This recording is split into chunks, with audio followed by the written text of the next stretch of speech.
What up, what up, what up? My name is Robert Moses Dreyer, and I have noticed that young men and women in the evangelical church scene struggle with singleness. Much struggle, in fact. What the heck do single people do in the church with their relationship life, huh? More often than not, I saw people with these incredible sex drives and huge cultural issues. For example, I saw people who don't finish high school until they're 18 years old, college until they're in their 20s, and then they make just enough money to afford an apartment till they're in their 30s, and maybe then they get married. And in all that, there's these churchy social codes to not have sex till you're married, and then go straight into a nuclear family when you do. Nothing wrong with those principles, but is it for God or rules? For our happiness or for His holiness? Is God really that uncreative? Or is our society so obsessed with money and happiness that our churches are just trying to make sense of the culture we live in? Now, don't get me wrong. Most churches are full of people who are trying to learn and teach people to not be defined by their drives, but defined by God.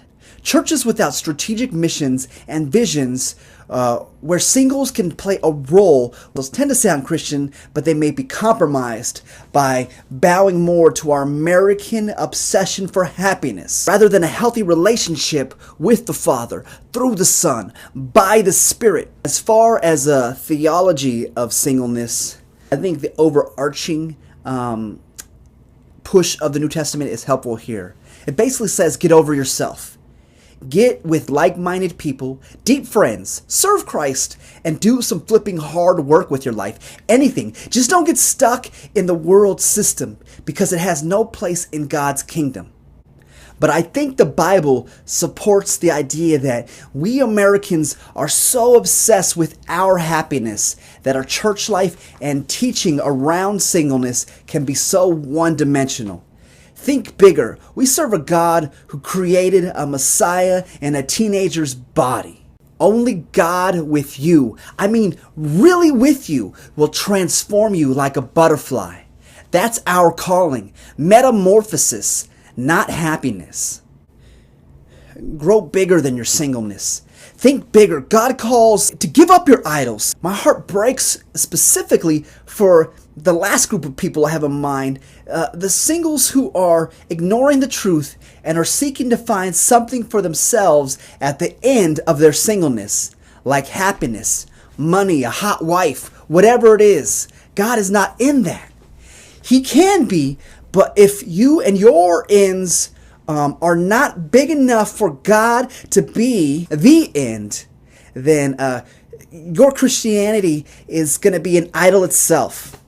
And our relationships should be like planets, ellipsing around the sun, God's Son. You know, it comes close and farther away from the Father, but around His fixed point, His inescapable gravity is what we should be trusting and falling into. That is the structure of the universe. That is the structure of our relationships, or at least the way we were made to be. Everything fits best around grace. Your nature and His grace are not different. Your struggle and His creativity are one.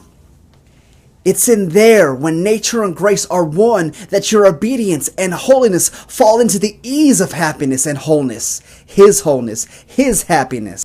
I hope you don't lose heart in your singleness, but find new ways and friends and leaders who talk with you and cry with you and die with you and redirect you towards nature and grace being comfortably one. My prayer for you through this video is that you may come to know not singleness, not marriedness, but Jesusness. Hope again, my friend, and until next time, one.